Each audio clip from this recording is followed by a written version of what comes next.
और देहरादून से बड़ी खबर, सीएम धामी ने स्कूलों का नाम बलिदानियों के नाम पर रखा। 4 विद्यालयों के नाम बदले गए।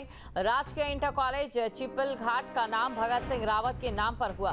देहरादून के राजकीय उच्चतर माध्यमिक विद्यालय मैंद्रत का नाम पंडित साईराम जी के नाम पर, राजकीय उच्चतर माध्यमिक विद्यालय पुंडेर गांव का नाम स्वर्गीय कुंवर सिंह रावत के नाम पर, राजकीय इंटर कॉलेज डीडी हाट पिथौरागढ़ का नाम स्वर्गीय श्री माधो सिंह जंगपांगी के नाम पर हुआ। मुख्यमंत्री पुष्कर सिंह धामी के अनुमोदन के बाद 4 स्कूलों के नाम बलिदानियों और स्वतंत्रता संग्राम सेनानियों के नाम पर रख दिए गए और अब राजकीय इंटर कॉलेज चिपल घाट पौड़ी गढ़वाल को बलिदानी श्री भगत सिंह रावत राजकीय इंटर कॉलेज चिपल घाट पौड़ी गढ़वाल किया जाएगा। वहीं देहरादून जिले के राजकीय उच्चतर माध्यमिक विद्यालय महेंद्र चक्राता का नाम पंडित सैराम राजकीय उच्चतर माध्यमिक विद्यालय किया गया, जबकि राजकीय उच्चतर माध्यमिक विद्यालय पुंडेर गांव पौड़ी गढ़वाल को स्वर्गीय कुंवर सिंह रावत राजकीय उच्चतर माध्यमिक विद्यालय पुंडेर गांव पौड़ी गढ़वाल किया गया। राजकीय इंटर कॉलेज डीडी हाट पिथौरागढ़ का नाम स्वतंत्रता संग्राम सेनानी स्वर्गीय श्री माधो सिंह जंगपांगी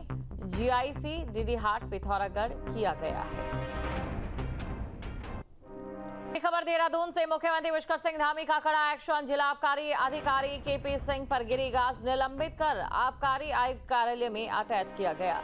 झूठे तथ्य, अधिकारियों को गुमराह करने पर एक्शन और सीएम की कार्रवाई से आबकारी विभाग में हड़कंप मचा है। शराब की दुकानों की शिफ्टिंग को लेकर झूठे तथ्य किए गए थे पेश, जांच में पुष्टि के बाद एक्शन लिया गया। तो बड़ी खबर आपको बता रहे हैं, आबकारी आयुक्त कार्यालय में अटैच किया गया है। निलंबित कर आबकारी आयुक्त कार्यालय में अटैच किया गया। अगली खबर है उत्तराखंड से, जहां पर एलयूसीसी चिटफंड घोटाले का मामला, सीबीआई करेगी चिटफंड घोटाले की जांच। सीएम धामी ने सीबीआई से जांच कराने की मंजूरी दी है। मामले पर कल गृह मंत्री से मिले सांसद अनिल बलूनी समेत 4 सांसदों ने की थी गृह मंत्री से मुलाकात। कंपनी के दोषियों पर सख्त कार्रवाई की मांग की थी। चिटफंड कंपनी में हजारों लोगों का पैसा फंसा है। उत्तराखंड के मुख्यमंत्री पुष्कर सिंह धामी ने एलयूसीसी चिटफंड घोटाले की जांच सीबीआई से कराने को मंजूरी दी। कंपनी ने उत्तराखंड में 92 करोड़ का घोटाला किया और प्रमोटर विदेश भाग गए। देवभूमि के हजारों लोगों का पैसा इस कंपनी में लगा था। कल इस घोटाले की जांच के लिए बीजेपी के राष्ट्रीय मीडिया प्रभारी अनिल बलूनी ने 4 सांसदों के साथ गृह मंत्री अमित शाह से मुलाकात की और कंपनी के खिलाफ सख्त कदम उठाने की मांग की है। और रुड़की से बड़ी खबर, शख्स की बेरहमी से हत्या, चाकू से गोदकर मर्डर किया है। मंदिर के पास मिला शव, जल्द होगा खुलासा। ये बड़ी खबर आपको बता रहे हैं रुड़की से, ये बड़ी खबर। तो रुड़की से बड़ी खबर, जहां पर शख्स की बेरहमी से हत्या कर दी गई और चाकू से गोदकर मर्डर किया गया। तो चाकू से गोदकर मर्डर किया गया है। मंदिर के पास शव मिला, जल्द होगा खुलासा, ये पुलिस की ओर से दावा किया गया है। तो ये रुड़की से बड़ी खबर आपको बता रहे हैं, जहां पर शव मिलने से सनसनी। यहाँ पर शख्स की बेरहमी से हत्या कर दी गई है, चाकू से गोदकर मर्डर किया गया।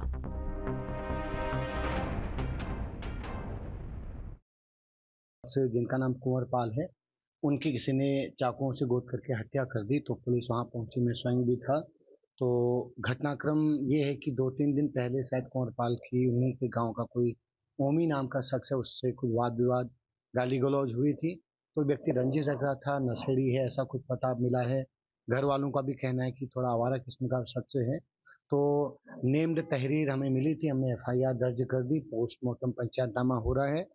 जो घटनास्थल था, एफएसएल टीम, हमारी डॉग स्क्वाड टीम ने उसका विजिट किया कि कौन व्यक्ति हो सकता है, कहाँ की तरफ से आया होगा, आला कत्ल कहाँ होगा। तो हमारी इन्वेस्टिगेशन चल रही है, जल्दी हम उसको अरेस्ट कर देंगे। और सीएम धामी का सैनिकों को बड़ा तोहफा, सैनिक कल्याण विभाग के प्रस्ताव को सीएम ने दी मंजूरी। परमवीर चक्र विजेताओं को 1.5 करोड़ मिलेगी अनुग्रह राशि। पहले 50 लाख मिलती थी अनुग्रह राशि, वार्षिक अनुदान राशि के रूप में 3 लाख रुपए मिलते रहेंगे। मुख्यमंत्री पुष्कर सिंह धामी ने सैनिकों को बड़ा तोहफा दिया है, जहां परमवीर चक्र विजेताओं को मिलने वाली अनुग्रह राशि अब 1.5 करोड़ रुपए दी जाएगी। अभी तक ये राशि 50 लाख रुपए थी और इसके अलावा उन्हें वार्षिक अनुदान राशि के रूप में 3 लाख रुपए मिलते रहेंगे। सीएम धामी ने खटीमा में आयोजित सैनिक सम्मान समारोह में परमवीर चक्र विजेताओं को मिलने वाली अनुग्रह राशि बढ़ाने की घोषणा की और अब प्रस्ताव को मंजूरी भी दे दी है। कोटद्वार वासियों की लंबे समय से चली आ रही मांग आखिरकार पूरी हो गई। केंद्रीय विद्यालय कोटद्वार में पहले शैक्षणिक सत्र का शुभारंभ हो गया। विधानसभा अध्यक्ष रितु खंडूरी ने केंद्रीय विद्यालय का शुभारंभ किया और इस मौके पर स्कूल परिसर में एक पेड़ मां के नाम अभियान के तहत पौधारोपण किया गया। मैं आभार व्यक्त करना चाहती हूँ आदरणीय प्रधानमंत्री जी का, आदरणीय धर्मेंद्र प्रधान जी का, हमारे सांसद जी का और मुख्यमंत्री जी का, जिन्होंने बहुत कड़ी मेहनत करके ये स्कूल हम तक पहुँचाया है। बहुत आभार कि कोटद्वार की शिक्षा में उन्होंने चार चांद लगाया है, उनको मैं धन्यवाद करती हूँ। साथ ही साथ नहीं भूलना चाहूँगी अपने सैनिक भाइयों को, कोटद्वार के सैनिक जो भाई हैं और काफी साल से इसका संघर्ष कर रहे हैं। वरिष्ठ नागरिक का मंच है, वो भी इसका संघर्ष बहुत समय से कर रहा है।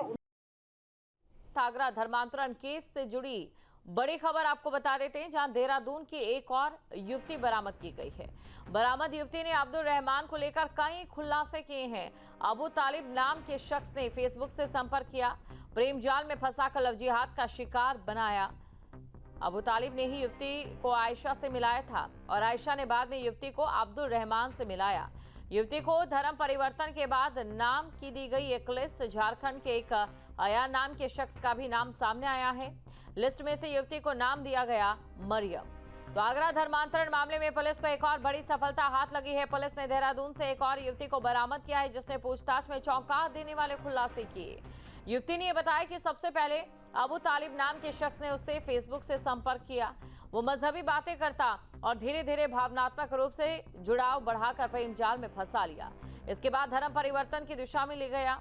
तालिब ने ही युवती को आयशा नाम की महिला से मिलवाया, जिसने आगे चलकर उसकी मुलाकात अब्दुल रहमान नाम के एक व्यक्ति से कराई। पूछताछ में ये सामने आया कि आयशा और रहमान ने युवती को लग्जरी लाइफ और सेफ प्लेस में रहने का लालच दिया और बदले में धर्म परिवर्तन कर मुस्लिम नाम अपनाने की शर्त रखी। धर्म परिवर्तन के बाद युवती का नाम मरियम रखा गया और उसे इस्लामिक नामों की एक लिस्ट भी दी गई थी। और रामनगर में जिम कॉर्बेट की 150वीं जयंती मनाई गई और इस दौरान कॉर्बेट पार्क प्रशासन की ओर से कई तरह के कार्यक्रम आयोजित किए गए, जिसमें उत्तराखंड के वन एवं पर्यावरण मंत्री सुबोध उनियाल मुख्य अतिथि रहे। कार्यक्रम में डाक विभाग ने विशेष स्मारक लिफाफा लॉन्च किया, जिसका विमोचन मंत्री सुबोध उनियाल ने किया। और इस दौरान वन मंत्री ने वन्यजीव संरक्षण के लिए योगदान देने वाली व्यक्तियों और संस्थाओं को सम्मानित करने का फैसला किया है। रिपोर्ट आपको दिखाते हैं।